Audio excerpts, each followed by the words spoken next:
ನಮಸ್ಕಾರ. ನಾನು ಡಾಕ್ಟರ್ ಅಶೋಕ್. ಆಡಳಿತಾರೂಢ ಬಿಜೆಪಿ ಸರ್ಕಾರ ಸರ್ವಾಧಿಕಾರವತ್ತ ಧೋರಣೆಯು ಪ್ರಜಾಪ್ರಭುತ್ವದ ಕಗ್ಗೊಲೆಗೆ ಕಾರಣವಾಗುತ್ತಿದೆ. ರೈತರ ಮೇಲಿನ ಅನ್ಯಾಯ ಸಹಿಸಲಾಗದ ಅನ್ಯಾಯವಾಗಿದೆ.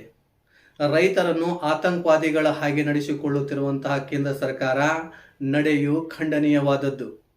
ಧರ್ಮದ ಹೆಸರಿನಲ್ಲಿ ಜನರನ್ನು ವಿಭಾಗ ಮಾಡಿ ರೈತರ ಹೋರಾಟವನ್ನೇ ಸುಳ್ಳು ಎಂದು ಹೇಳುವ ಹಾಗೆ ವಾತಾವರಣ ಸೃಷ್ಟಿ ಮಾಡಲಾಗಿದೆ.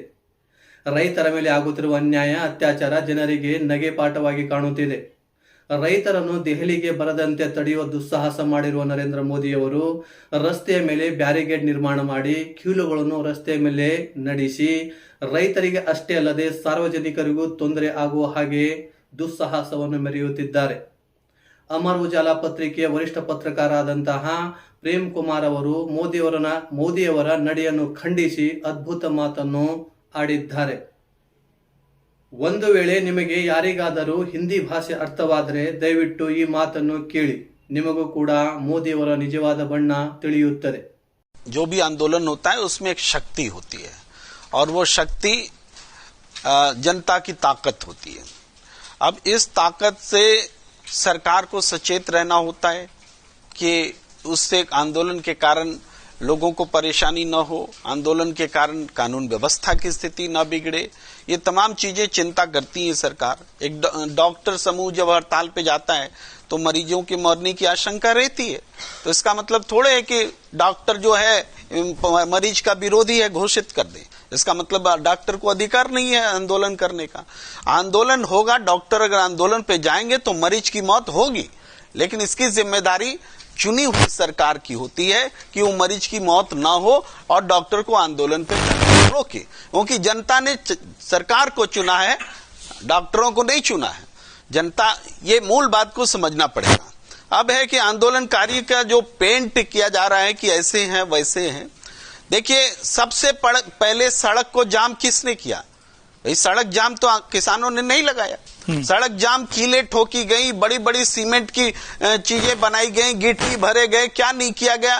ऐसा तो दुनिया में कहीं नहीं हुआ भाई, दुनिया में कहीं नहीं हुआ. लेकिन ये चीजें हुई, जाम लगाया, सड़क जाम सरकार ने लगाया. सरकार को क्या हक है सड़क जाम लगाने का? भाई पंजाब हरियाणा हाईकोर्ट पूछ रहा है, हक क्या है सरकार को कि सड़क पर जाम लगाए? तो गलत की शुरुआत सरकार ने कर दी. अब वो ट्रैक्टर, अगर उसने तैयारी की कि हम इस बैरिकेड को तोड़ेंगे, तो वो उस ट्रैक्टर में जो भी बदलाव का जिक्र अवधेश जी कर रहे हैं, उस बदलाव के लिए जिम्मेदार सरकार हुई कि वो आंदोलनकारी हुआ. उसने क्यों इस तरह से सीमेंटिंग की बैरिकेड की? उसको क्या हक है सरकार को कि सड़क पर चलने नहीं देंगे, दिल्ली में घुसने नहीं देंगे? दिल्ली क्या किसी के बाप की है? दिल्ली क्या किसानों की नहीं है? क्या आम जनता की दिल्ली नहीं है? और लेकिन दिल्ली में हम घुसने नहीं देंगे, ये कौन सा संकल्प है? ये संकल्प ही अलोकतांत्रिक है. जब अलोकतांत्रिक हो जाएगी सरकार, तो बुलडोजर न्याय बोलती है. भाई बुलडोजर से किसी को कुछ भी कर लो. आप रिपोर्टिंग कर रहे हैं, आपकी रिपोर्टिंग अगर अगेंस्ट में होगी सरकार की, तो सरकार जाके आपका बुलडोजर से घर गिरा दे सकती है. भाई क्यों हम 144 धारा तोड़ेंगे तो हमारा घर सरकार बुलडोजर से गिरा दे सकती है? क्यों आप पूछ नहीं सकते? बुलडोजर न्याय है. जब सरकार बुलडोजर न्याय को न्याय बताएगी तो जनता से क्या आप अपेक्षा करते हैं? जनता तो, आंदोलन तो होता ही है कानून को तोड़ने के लिए.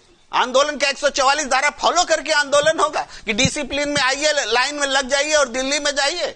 आंदोलन होता है सरकार को झुकाने के लिए, दबाने के लिए, बात करने के लिए, सहमति पर पहुंचने के लिए. ये एक प्रेशर होता है. अब इस आंदोलन को आप पूछ लीजिए, ये क्या विपक्ष में भारतीय जनता, कौन पार्टी है जो विपक्ष में नहीं रहा और सत्ता पक्ष में नहीं रहा इस देश में? तो विपक्ष में जब रहते हैं तो क्या इन्होंने आंदोलन नहीं किए? क्या किसी पार्टी ने आंदोलन नहीं किए? क्या कोई कह सकता है कि किसी पार्टी के आंदोलन में कभी कोई हिंसा ही नहीं हुई? हिंसा भी हुई है और हिंसा को बर्दाश्त भी किया गया है. यहां तक कि जेलों में भेज दिए जाते हैं, बहुत सारे मुकदमे दर्ज किए जाते हैं, सारे मुकदमे वापस लेते हैं, इसके बावजूद कि उसका नेचर क्राइम वाला होता है आंदोलन के दौरान. क्यों? क्योंकि फाइनली हम समाज में एक व्यवस्था चाहते हैं. ये आंदोलन हो क्यों रहा है? कौन सी नई मांग आ गई भाई? ये सारी मांगे सरकार की मंजूर की हुई मांगे हैं. ये मांग नहीं है, ये तो वादा पूरा करो आंदोलन है. तो वादा पूरा करने के लिए भी आंदोलन करना पड़ेगा क्या? जो आपने कमिट कर दिया कि हम कानून वापस लेते हैं, काला कानून वापस लेते हैं, और उसके बाद में कहा कि अब एमएसपी बनाते हैं। एमएसपी की 37-33 बैठकें हो गई, उस बैठक के बारे में देश को कुछ पता नहीं है। अब भी कह रहे हैं कि टाइम चाहिए और आंदोलन चाहिए, तो आपको क्या 5 साल के लिए चुनने के बजाय क्या आपको 50 साल के लिए चुना जाएगा?